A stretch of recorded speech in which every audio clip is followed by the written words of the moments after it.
Chaque année, la Marine nationale recrute 3500 jeunes de 16 à 30 ans dans de nombreux domaines de compétences. Quel que soit votre niveau scolaire ou votre formation, rejoignez l'équipage et trouvez un métier qui a du sens.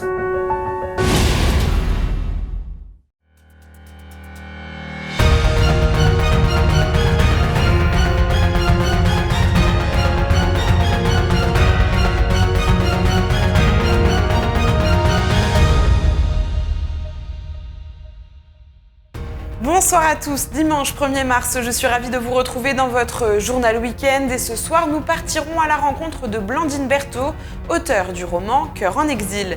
Puis la seconde partie de ce journal sera consacrée aux arnaques à la rénovation énergétique avec l'UFC Que Choisir de Bar-le-Duc.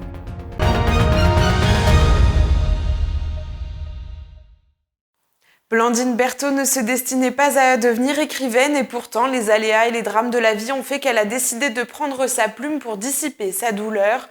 Nous avons rencontré cette Meusienne au musée barrois de Bar-le-Duc pour un entretien, vous allez le voir, très touchant.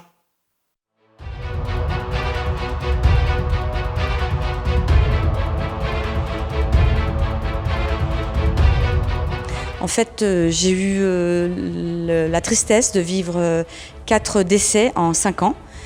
Ces décès-là de personnes très proches m'ont beaucoup touchée. Et puis comme j'ai dû assumer la part des obsèques de mes parents notamment, du début jusqu'à la fin, en fait, eh bien, je n'ai pas du tout exprimé mon désespoir, ni la tristesse que ça a engendré, parce que j'ai tout assumé. Et par contre, la douleur de la disparition de mes proches était profondément ancrée en moi.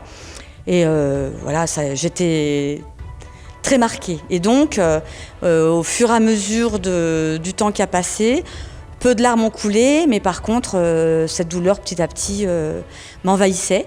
J'ai une histoire qui est venue en boucle, qui m'a saisie et au fur et à mesure, elle m'a gênée. Donc j'en ai parlé à mon mari qui m'a dit bah, « écoute, tu n'as qu'une chose à faire, couche-la sur papier, écris ».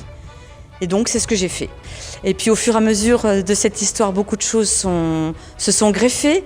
Et de l'histoire du drame du départ, s'est créée une romance. Et puis je me suis prise au jeu.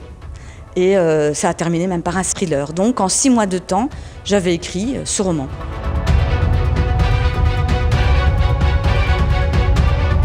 Donc mon premier lecteur, ça a été mon mari, qui a beaucoup aimé l'histoire, qui a même dit qu'il avait complètement oublié que c'était moi qui l'avais écrite, et qui m'a encouragée, pourquoi pas, à la transmettre, à la partager à des amis, à mes collègues, à la famille. C'est ce que j'ai fait. J'ai eu, dans une réunion de famille, un repas de famille, j'ai eu l'occasion d'en parler. Et c'était la chose banale, quoi de nouveau, en fait, j'ai écrit un roman. Et donc, quelqu'un de la famille a dit, écoute, moi, je connais quelqu'un qui a été correctrice dans une maison d'édition, qui aujourd'hui ce n'est plus son métier du tout, mais elle lit parfois des histoires et elle donne son avis. Est-ce que ça te plairait de... Alors, j'ai saisi la balle au bond, j'ai contacté cette personne qui m'a fait le plaisir de lire le roman et qui m'a recontacté pour me dire, si ça vous dit, on retravaille le texte, voilà, pour l'améliorer. Et donc, pendant 6 mois, j'ai retravaillé le texte avec elle. Et au bout de ces 6 mois, elle m'a dit, alors, go pour la maison d'édition. Mais c'est comme vous et moi, je ne connaissais aucune maison d'édition. Et donc, c'est elle qui s'est renseignée et qui m'a guidée. Et puis, on a fait 3 envois dans 3 maisons d'édition différentes. Et puis, au bout de 15 jours, donc la maison d'édition Alter Real, qui est basée dans la petite ville de Tours, m'a contactée. Donc, l'éditrice s'appelle Violaine Georgiadis. Elle a pris contact. Elle m'a dit que le livre lui avait beaucoup, beaucoup plu. Et puis qu'elle était prête, pourquoi pas, à engager un contrat avec moi.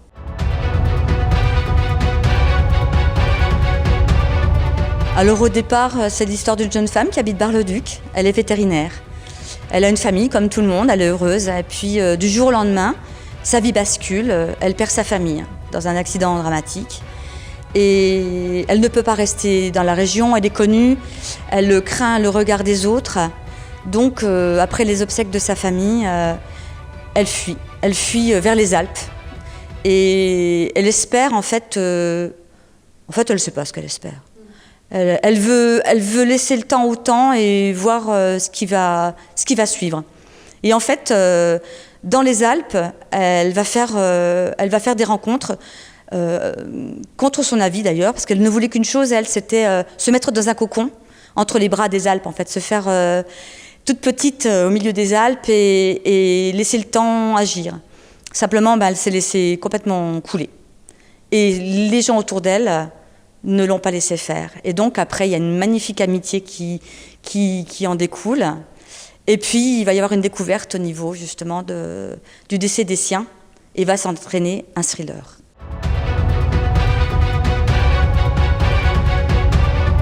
Claire ne me ressemble pas du tout, mais par contre, la douleur qui est la sienne, c'est la mienne. Et puis dans ma vie, j'ai eu beaucoup d'amitiés, j'ai eu des rencontres formidables, des amitiés ou moins, mais moi le mot ami, c'est pas l'amitié de Facebook, c'est vraiment des gens sur qui, quoi qu'il arrive, on peut compter. Et bien Claire va faire cette découverte-là.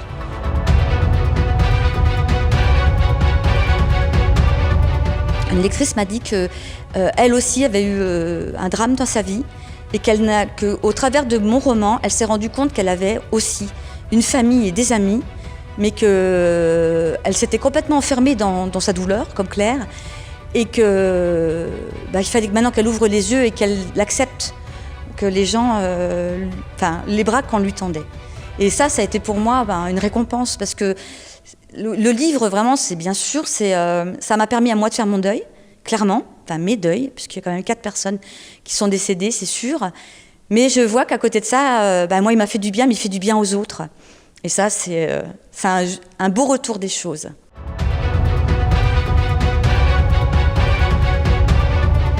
C'est un petit coin qu'on ne connaît pas souvent. On parle beaucoup de Paris, les Parisiens parlent d'eux.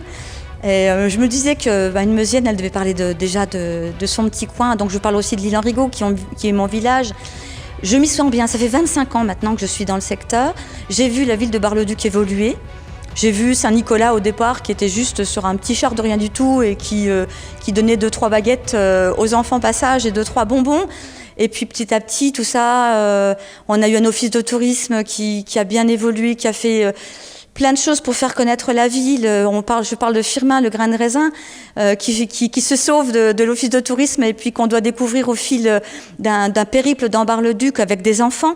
J'ai vu cette ville évoluer, puis les derniers travaux, encore là maintenant, là, ça peut pas y être, mais la nouvelle halle qu'on a pour le marché couvert, j'ai vu l'évolution de cette ville, le musée aussi qui a eu des travaux et qui est magnifique. Et je trouve dommage que on évolue dans notre ville, mais qu'on ne voit plus ce qui est si beau.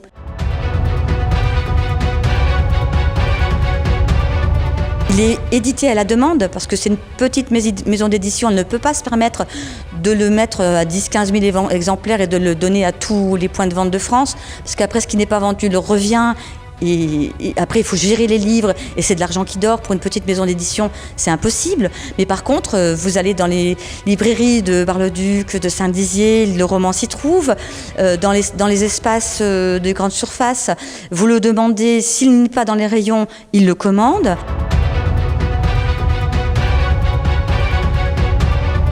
Beaucoup de douleurs, des rencontres et une renaissance.